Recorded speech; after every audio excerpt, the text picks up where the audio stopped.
Confundido en la oscuridad, rendido en aquel abismo infernal, clamé a Dios en mi soledad y escuché su voz al final que decía con claridad: escribe, hijo de hombre, y engrandece mi santo nombre. Y así la negrura huyó por completo mientras veía caer desde el cielo una pluma blanca que tocó mis dedos. Y a ti que observas de lejos te digo: ven y mira esto.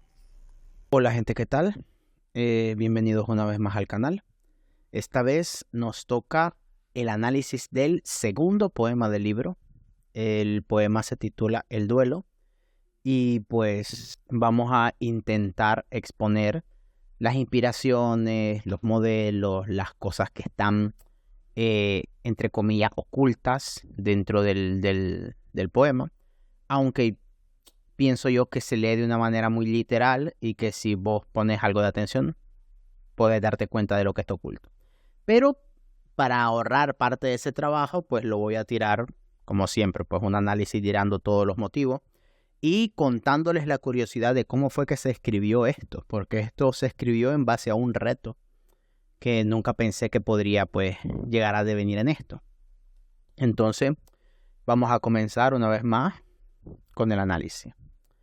El interludio que está antes del poema es un versículo del libro de Proverbios. Concretamente, Proverbios 25-28. Como ciudad derribada y sin muro es el hombre cuyo espíritu no tiene rienda. Es básicamente lo que la antesala al poema, y luego van a entender por qué. Porque en la narrativa de la historia que se plantea, exactamente es eso lo que ocurre. Exactamente es eso lo que pasa. Se va todo al mismísimo carajo. Y lo vamos a ver pues más adelante o cuando lo recitemos en la segunda parte de este video. Entonces, ¿cuáles serían los datos del poema? Este poema posee unas 1193 palabras y está dividido en dos partes. La primera parte se llama El duelo, encuentro y combate. La segunda parte se llama El duelo, despedida y mensaje. Posee más o menos unas 6 páginas en el formato de poesía o una cosa así. Este poema, hasta ahora, en términos de usos de significado y narrativas encubiertas, o sea, en términos de extender significados y de narrativas encubiertas, es el más complejo que he escrito, debido a que hago uso del doble significado de la palabra duelo. Ya saben, el primer significado puede inducir al combate, hace alusión a los duelos clásicos, que se hacían con armas de fuego, o incluso pues en caballería, o con espadas, o cosas así. Un duelo es un combate, punto final. Y con su segundo significado, que es duelo, que es lo que ocurre cuando alguien ha fallecido, alguien fallece, entonces la familia doliente le hacen una ceremonia de cuerpo presente, lo velan, le hacen rezos, etc. Entonces, durante ese tiempo está el duelo de la familia. Entonces, esta palabra tiene esos dos significados y yo juego con esos dos significados en este poema. Con esa base, con esa base de esos dos significados, planteo estructuralmente el escrito y lo divido en dos partes. Cada parte para el uso de la palabra. Una comienza y termina con una parte y la otra comienza y termina con otra parte. Tal cual están los nombres dispuestos que yo acabo de mencionar sobre el título del poema. Cómo se llama la primera parte y cómo se llama la segunda parte ya te va diciendo el doble significado. Este escrito también contiene 3 personajes ocultos que se pueden ver claramente si uno lee el poema de forma literal, porque fue escrito de esa manera. Y aunque no deba de decirlos por acá, tengo la necesidad de revelarlo para que todos los que lean mis obras entiendan perfectamente de lo que hablo. Así que solo voy a mencionar a los personajes: un gato, una serpiente y los humanos. Punto final de la historia. Curiosidades del escrito. Aquí es donde viene la historia que les planteaba sobre cómo fue que nació esto. Este poema fue escrito en una sola sentada. O sea, yo lo escribí en un solo día. El 3 de mayo de 2023. Todo gracias a un reto que surgió por un compañero de trabajo. En la tarde de ese día, serían tipo las 3 de la tarde, estábamos en el espacio de la cocina, en la oficina donde trabajamos, Y recuerdo que había ocupado algún tiempo para ir corrigiendo poco a poco algunos poemas. La cosa es que entro yo, a la cocina y entra mi compañero de trabajo. Como él me había visto trabajando en los poemas, él me decía que me estaba dilatando mucho en escribir, que si fuera él ya le hubiera salido de hace rato de eso, ya lo hubiera terminado, que se me estaba haciendo largo el asunto y tal. Es decir, él estaba hasta cierto punto pensando que el arte que yo hago es fácil de hacer y que escribir arte es ciertamente fácil de realizar. Si hiciera los poemas como hacen actualmente la gente, sí se podría decir que sí, pero no es en mi caso. Como se pueden imaginar, a mí me molestó, sobre todo porque yo le meto muchas ganas a mis escritos. Y pues yo le dije, hombre, si pensás que es fácil, hacerlo vos, pues. Ya que él estaba libre de trabajo para esa hora, y le dije que le daba 2 horas para que él hiciese una historia de 2 páginas sobre un gato y una serpiente. Así tipo historia infantil, súper fácil. Algo súper sencillo. Que medio buscara cómo rimar, ella fue. Aunque esa idea surgió de ver una publicación, esa idea de, no el reto, sino la idea de que él hablase sobre el gato y la serpiente, surgió de una publicación que había visto en Instagram donde se dice que los gatos tienen mayor capacidad de respuesta que la serpiente. Es decir, los mae tienen una mayor velocidad de respuesta. Cuando una serpiente lo va a atacar, él es mucho más rápido y puede esquivarlo o golpearla. Entonces es muy difícil que una serpiente, si no es por el elemento sorpresa, venza a un gato en un cara a cara. Entonces yo le dije, hombre, toma esos 2 elementos y hazte una historia infantil, pues, para que dejes de estar troleando. Y entonces, pues, él inmediatamente dijo que no era eso a lo que quiso decir y que él no estaba como para hacer esas cosas. Y pues bueno, ahí quedó el asunto. La cosa es que me quedé con la intriga a ver si yo podía escribir o superar el desafío que él había planteado. Y pues ese día me quedé después del trabajo 2 horas y escribí exactamente sobre lo que yo le había desafiado a él. Y en esas 2 horas tenía la historia completa y rimada de forma más o menos decente. Luego me dispuse a pulirla, introdujo otros elementos que me iban apareciendo por la mente sobre cómo debería de darle un giro a la historia y hacerla un poco más reflexiva en el tramo final de la misma, que correspondería con el significado del título de la obra. Y básicamente es eso. Esta obra, ese nivel de complejidad no está asociado al desafío, pero el desafío sí me motivó de cierta manera a poder realizarlo. Así que al menos gané algo de confianza en el sentido de que si alguien me reta a hacer ciertas cosas, creo que podría responder con el hecho de si alguien me reta a escribir, de cierta manera. Así que esa sería más o menos la historia del poema. Así, bastante simple, corta, a grosso modo. Así que, pues, despedimos esta mitad del video, porque lo que sigue es la exposición del poema. Lo voy a interpretar con el flow o con el sonido con el cual yo lo escribí, las 2 partes. Así que hasta aquí esta parte. Que la gracia y la paz de nuestro Señor esté con todos ustedes. Amén y amén.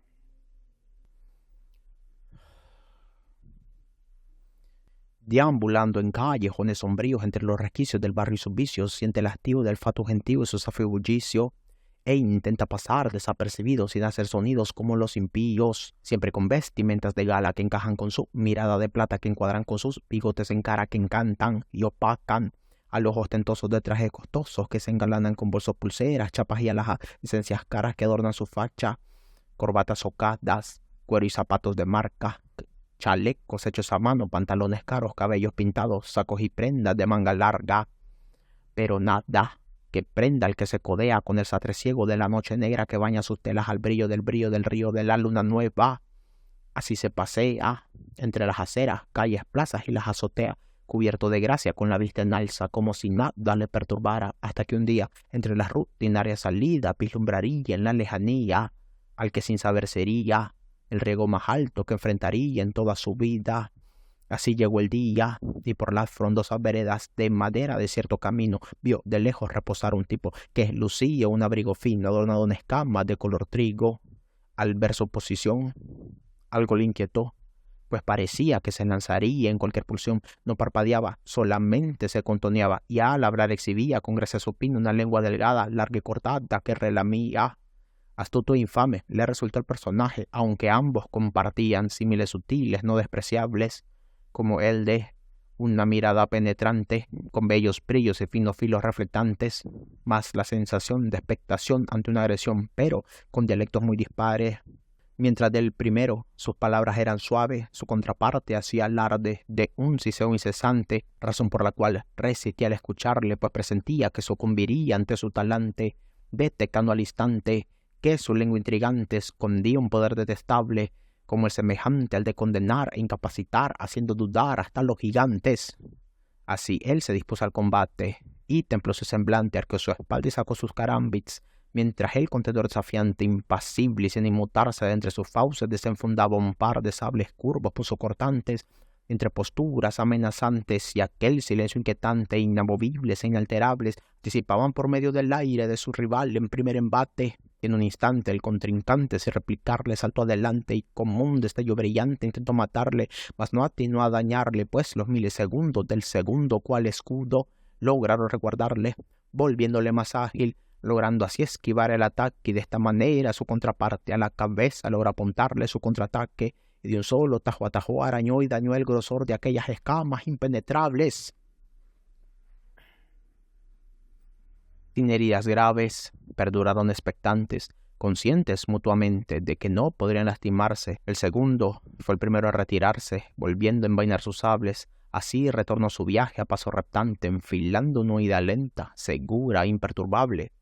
Y con el pasar del tiempo ninguno de ellos volvió a encontrarse, hasta que un día la fría brisa con su lejanía traería sombrías noticias, puesto que se revelaría que al interior de la villa de los gigantes una de sus crías misteriosamente fallecería, y encontrarían muy cerca de su rodilla un par de heridas parecidas a las dejadas por jeringuillas.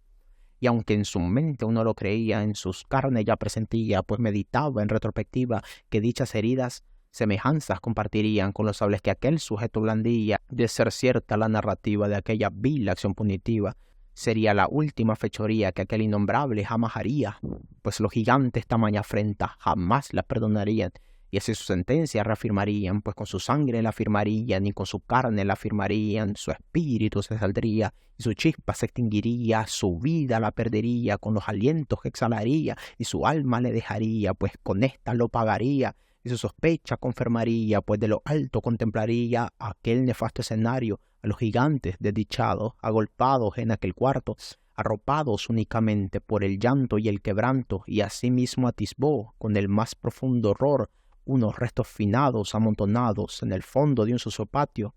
Era un cuerpo deformado, mutilado y pisoteado, vejado y decapitado por incontables impactos de machetazos que para su desagrado se correspondían con aquel potente adversario que en el pasado caminos y espadas había cruzado. Así se apartó de esa habitación con una pena que aprieta en su corazón y un nudo en la garganta por sensación. De esta forma reflexionó, inquirió en sí mismo y examinó el camino recorrido y su posición, y así su mente se abarrotó de ideas oscuras y confusión, hasta terminar naufragando, encallando su barco semi-destrozado en un puerto indeseado, perdido y exhausto, sin nadie a su lado, con bestia y espanto tendiendo sus manos, y carruajes al lado, con hombres de blanco en ellos montados, mirando hacia abajo, velándolo todo bajo sus mantos, esperando a ver si cambia de bando, pensando en que algo tienen planeado por si el resultado no es de su agrado. Mientras tanto, los inexactos esbozos sonoros de sus sollozos amargos acaban cesando, para terminar exclamando con sumo dolor al cielo en el acto: no importa qué tan grande o fuerte creas que seas, si hasta la tierra en la que paseas se sustenta la estela de luces y sombras de otras estrellas, aunque no lo veas, siempre habrá alguien mayor y mejor en otras esferas, y en muchos casos un paso en falso guía al fracaso y luego al ocaso de una carrera. Aunque no me creas, no es de los fuertes la prevalencia ni la victoria sobre la guerra, aunque por mera apariencia esto obvio no te parezca. Ni es de los veloces la delantera, ni el llegar primero a la meta, ni es de los sabios la reprimenda, ni de los ricos la preeminencia de la cabecera antes de servir el pan en la mesa. No siempre es al ganador al que le ovacionan, le condecoran y le laurean, y el más trabajador en contraversión al que le prosperan, ni el que con lo grande se codea o mejor calcula y piensa, quien armado de paciencia imperecedera, disponiendo con presteza de mejor manera sus piezas, el que la victoria al fin de la recta alcanzará de forma certera. Aprende a leer entre líneas hasta las ideas, discierne los tiempos, cambios y consecuencias, antes que tu aventura sea odisea y ya muy tarde lo descubrieras, pues muchas batallas libradas te gastan el alma y poca vale la pena. Y recuerda bien lo expuesto sobre estas letras, pues la embustera de la cera será siempre la apariencia, y aunque se escuchen y escriban de la misma manera, inversamente proporcional es su propuesta. Pues mientras lo que una suma, la otra lo resta, lo que una gana, la otra lo merma, si una está presente, la otra se ausenta, si una se marcha, la otra llega, e irrefutablemente todo lo que inicia y nace en violencia terminará y morirá en tragedia.